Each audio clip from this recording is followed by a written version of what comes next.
네, 새정치민주연합 장준하 선생 의문사 진상조사위원장을 맡고 있는 요기용 의원입니다. 오늘 장준하 선생 의문사 진상조사위원회는 회의를 열고 우선 김광진 의원을 간사로 선임했습니다. 아울러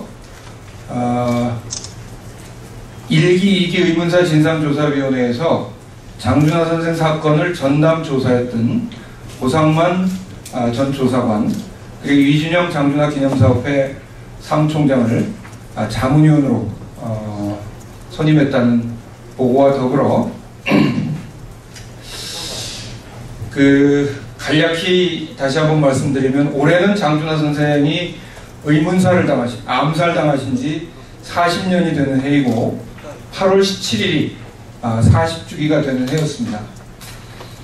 1기, 2기 대통령 소속 의문사 진상규명위원회 활동을 통해서 사실상 거의 진실에 접근을 했습니다. 그러나 국정원과 기무사가 가장 핵심적인 자료 제출을 거부해서 진상규명의 직전 단계에서 진상규명 불능 판정으로 아직까지 진상이 제대로 밝혀져 있지 않은 상황입니다. 참고로 진상규명 불능이라는 것은 진상규명을 할 수 없다는 뜻이 아니라, 사실 당시에 민주화 관련 의문사로 판정을 할 수도 있었습니다. 그러나 그렇게 판정을 내리면 사건이 종결돼서 더 이상 진상규명을 할 수 없기 때문에 진상규명 불능으로 남겨놓고 진상규명을 차후의 과제로 남겨놨던 것입니다. 그래서 오늘 새정치민주연합 장준하 선생 의문사 진상조사위원회는 장준하 선생 의문사 진상규명을 위한 핵심 자료를 국회 정보위와 국방위에 국정감사 자료로 요구하기로 했습니다.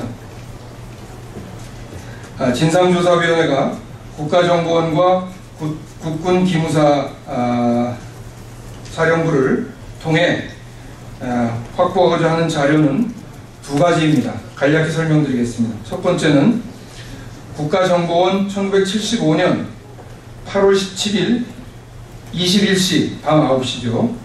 중앙정보부 판단기획국이 생산한 중요 상황보고서 롤 넘버 1125-1407 이후 추가 생산 보고서입니다. 지금 여기 이게 당시 대통령 소속 의문사 진상조사위원회에서 확보한 자료입니다. 우선 한 가지는 8월 17일 밤 9시에 판단기획국이 생산한 자료이고, 그리고 그 또 하나 자료 제출한 것이 다음날 오전 8시 자료입니다. 간단히 상황을 한번 생각해 보죠. 당시 중앙정보부는 장준하 선생 개헌청원 100만인 서명운동을 저지하고 감시하기 위해서 밀착 감시를 했습니다. 그러다가 의문의 죽음을 당하셨는데, 그 첫 보고서가 밤 9시에 나온 것이고, 그리고 그 다음 보고서가 다음날 아침 8시라는 것입니다. 한번 생각을 해보십시오. 그 11시간 사이에 굉장히 많은 일이 있었습니다. 당시 의정부지청에 서돈영 검사가 현장을 방문했고, 법의학자의 거만이 있었고, 그리고 한치규 당시 보안부대장의 현장 방문이 있었는데, 엄청나게 많은 상황이 있었는데, 그 상황을 담은 이 사이 11시간의 보고서가 공백이 있는 것입니다. 그래서 우리는 국가정보원이 제출한 밤 9시 보고서와 다음날 아침 8시 보고서 사이 11시간 공백 사이에 별도의 보고서가 있을 것이라고 확신합니다. 그런데 이 보고서를 그동안 제출하지 않았습니다. 관련해서 그 정황을 설명드릴 일이 많이 있습니다만, 그래서 당시 중앙정보부가 8월 17일 밤 9시와 다음날 아침 8시 사이에 만들었던 여러 가지 동향 보고서, 그 속에 장준하 선생의 암살의 진상을 밝힐 수 있는 내용들이 들어있을 것이라고 확신하고, 그래서 중앙정보부는 그 자료 제출을 거부한 것입니다. 지금은 국정원이죠. 그래서 이번 국정감사에서 저희가 첫 번째로 요구할 항목이 바로 이 사이 11시간, 베일에 가려진 11시간 사이에 중앙정보부 판단기획국이 작성한 자료 일체를 내놓으라는 것입니다. 두 번째는 국군 기무사령부 당시 보안사령부죠. 보안사령부의 장준하 사건 관련 조난자료 일체입니다. 제가 지난번에도 말씀드리는 동안 이 사건에 보안사의 역할이 핵심적일 것이다라는 점을 말씀드린 적이 있습니다. 아직은 추정입니다만 그 장준하 선생 후두부에 새겨져 있는 그 6cm, 7cm 원형 물체에 의한 후두부 타격, 전문가의 솜씨라는 것입니다. 우리는 그래서 실제로 암살을 실행한 살수들이 보안사 요원이 아닐까 하는 의혹을 제기한 바 있습니다.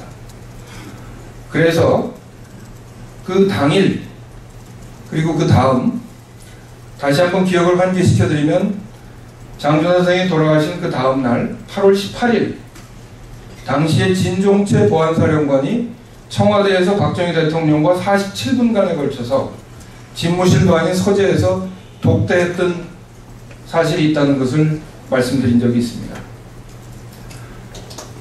당시 인근의 백오 보안부대장은 한치규라는 사람인데 우리 자료 요구에 대해서 보안사 현재 기무사는 이렇게 얘기했습니다. 당시 우리는 수사 주체가 아니었기 때문에 장준하 선생 관련 서류가 아무것도 없다라는 것이 애초에 입장이었습니다. 그런데 우리 고상만 전 조사관이 집요하게 한치규 당시 보안부대장이 현장을 방문했던 사실을 밝혀냈고 한치규 씨에 대한 당시 백오 보안부대장 한치규 씨에 대한 두 차례의 조사 과정에서 한치규 당시 백오 보안부대장이 현장을 방문했고 그리고 A4 한 장 분량의 영문 텔레타이프 자료를 당시 진종채 보안사령관에게 보고했다 하는 진술을 확보했습니다. 그 내용이 또 하나 있는데 자료 네. 여기 이 내용입니다.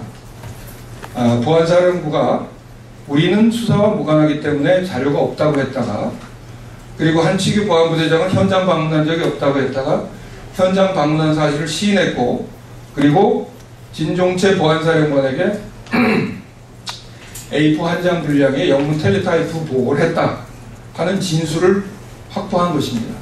그러니까 적어도 보안사령부는 당시 한치규 보안부대장이 진술한 대로 적어도 A4 한 장 분량의 서류는 작성했다는 것이고 이것을 제출할 것을 요구하는 바입니다. 그런데 상식적으로 한번 생각을 해보십시오.